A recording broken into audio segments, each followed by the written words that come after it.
আসসালামু আলাইকুম। মাত্র ৩ মাসের বেসিক টু অ্যাডভান্স লেভেলের ট্রেনিং শেষ করে যারা দক্ষতা অর্জন করেছেন, আজকে তাদের মূল পর্বের অ্যাসেসমেন্ট চলছে। জাতীয় দক্ষতা উন্নয়ন কর্তৃপক্ষ এনএসজি এর অধীনে তাদের অ্যাসেসমেন্ট চলমান রয়েছে। তারা সবাই এখন মার্কেট প্লেসে কাজ করার জন্য দক্ষ। চলুন আমরা তাদের মুখ থেকে শুনি তাদের জার্নিটি কেমন ছিল।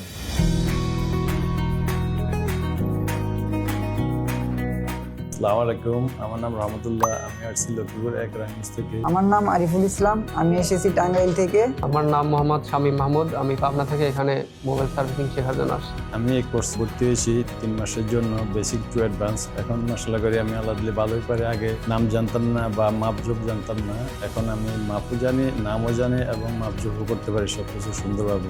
শুরুতে আমরা বেসিক কম্পোনেন্টের নাম কোনটা কিভাবে কাজ করে, কোনটা নাম থেকে শুরু করে ধারাবাহিকভাবে সোল্ডারিং করা, আইসি রিবল পর্যন্ত কাজ করছি। আমি এখানে গত 2 দিন ক্লাস করেছি। তারপরে ক্লাসে 3য় দিন আমার এখানে একটা পরীক্ষা নেওয়া হয়েছে। পরীক্ষার পরে একটা সার্টিফিকেট দেওয়া হয়েছে। ওইটা দিয়ে আমি দেশে বা দেশের বাইরে কোথাও গিয়ে এই লাইনে সাফল্যকে এগিয়ে নিয়ে যেতে পারবো।